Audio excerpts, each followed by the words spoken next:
All right, guys, we got the Runt lure out. Mark Ferrasci, Protect Dog Training, and Mr. Runt, right? Good. He's already getting used to this. We only worked him one time, remember? And he's already putting himself on the table because he's associating it with positive, right? So it doesn't take long for him to learn, and the more you start doing this stuff, the better and the easier they do learn. So now Mr. Runt here is going to turn out better than I thought. There he is. He's got a lot of attributes that the other one doesn't. He's a little bit smaller, but he's going to be a Tasmanian devil. I'm going to tell you that right now. Easy, there you go. And they learn from things like that, right? He just landed on his nose. Good boy, good. Come on, good boy. Good. Now I was watching the other video and it was close to 10 minutes we had the other one out here, but me yakking at the screen, a lot of distractions in between. Good.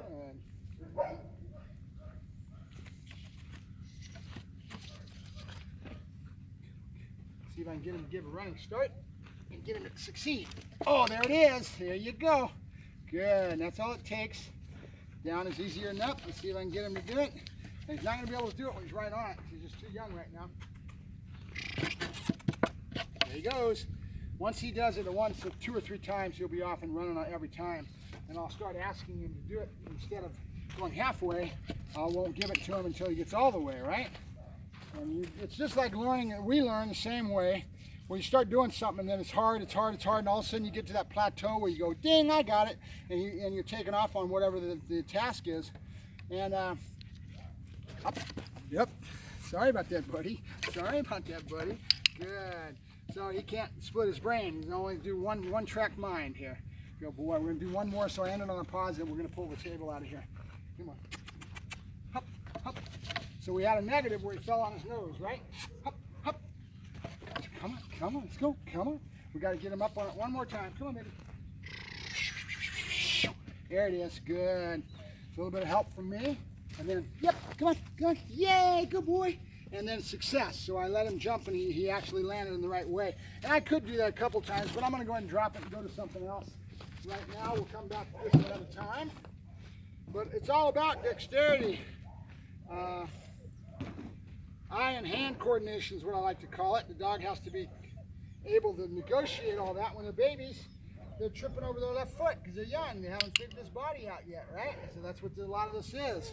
Just like I'm going to raise an athlete.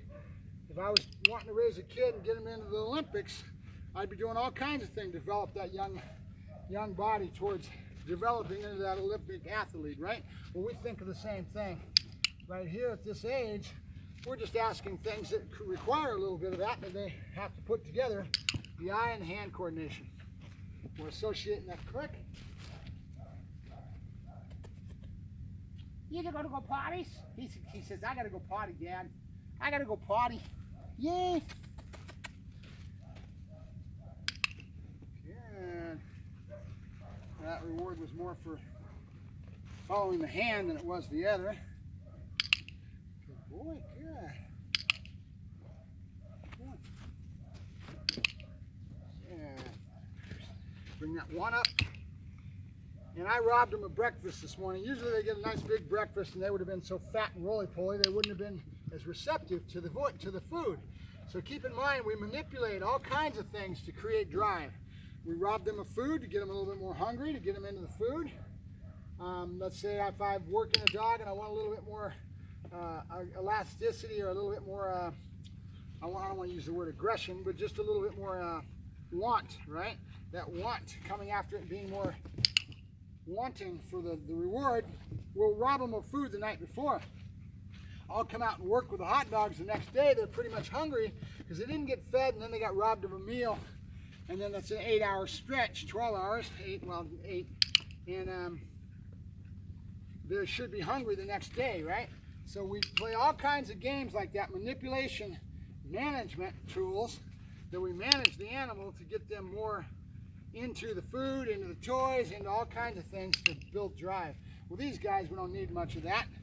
I will create this and imprint this at a young age. So that's what we're doing now. All right, so we did that, and I'm going to go to the sack.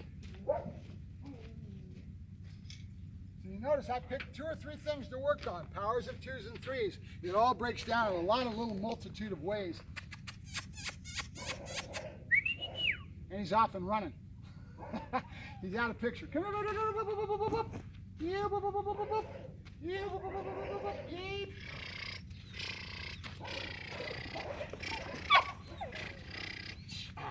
Good boy, good. That's our boy. That's good. That's good. Yeah. Ah, good boy. Good. That's our boy. That's our boy. And they're just a little over 10 weeks old, guys. So that's your age marker. And the development of a puppy, that young mind changes a lot. First, the little butterflies. They got to put together the dexterity, the timing to jump onto things, all that. That eye, what I call eye and hand coordination. They obviously don't have that, but it's the same thing. It's a matter of timing things. He'll jump up on that table. He's got to put his back legs just in the right spot to get up on the table. If he doesn't, he's going to end up falling on his head, right? Or when he jumped onto the ground and he missed it because his brain was somewhere else. Oh, good boy, good. There you go. Good boy, good. There you go. Oh, good boy, good. Ah, good boy, good. That's a boy, good. And we'll keep working with him. So we've got a lot of work to do in the next couple of weeks. If somebody doesn't pick him up sooner, I've got half a dozen people coming at me for these guys. Now, I'm doing these interviews, and the reason I'm doing that is because I want to find out what your knowledge base is, what kind of experience you have, what you're going to be doing with the dogs, and get to know you a little bit better as far as what your experience level is dealing with this. Keep in mind, this is my breed of choice for a reason. He's a challenge, okay? The Dutch Shepherds are not your mediocre dogs. They're over the top with intensity when they get going towards protection, all kinds of things. Their tendencies to manifest reactivity and all kinds of other little traits based on this high energy outflow and who they are as an individual as far as that genetic stamp of being a Dutch Shepherd is more pronounced. You have to have the skill to make sure that you mold, shape, and form this little guy away from those normal tendencies and propensities that are part of the breed, all right? And that's why I've picked them as my breed of choice, because this is what I do, and I've got years of experience under my belt, right?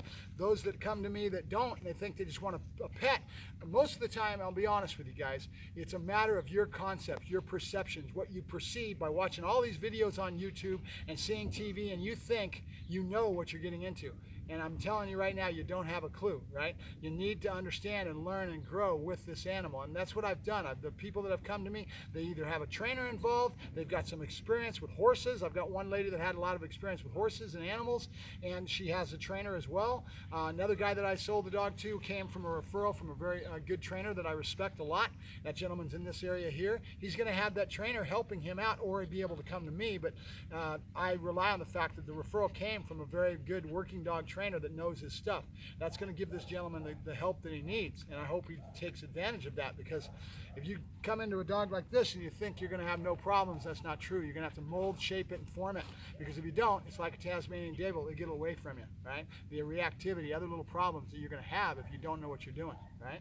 And that's usually the problem. These dogs, Malinois, same thing. People get them and they think they know what they're getting into. They have no clue. It's not just energy. It's where the dog's head's at in his mental makeup that makes a difference, right? And they end up having problems. The dog gets about a year old, year and a half, 18 months, and they end up taking him to the pound. It's not fair to the dog. There's no fault to these animals. It's a fault of ignorance and lack of knowledge, okay? And so all you have to do is put yourself in the right frame of mind to learn and grow, and you'll get there, you know? And that's what I did yesterday. I had like 5 or 6 interviews, and I sent 3 or 4 of them to go learn more. Go learn more, and I turned them down, okay? And I don't mean to be a mean jerk when I do that, but this is just too much dog for a lot of people if you don't have the knowledge base, right? You need to have some knowledge under your belt, or have the guidance to be able to get you where you need to go, right? And then we need to get you to understand what you're getting into. All right, I'll let you go. Mark Ferrasci, Pro Tech Dog Training, and the Runt of the litter.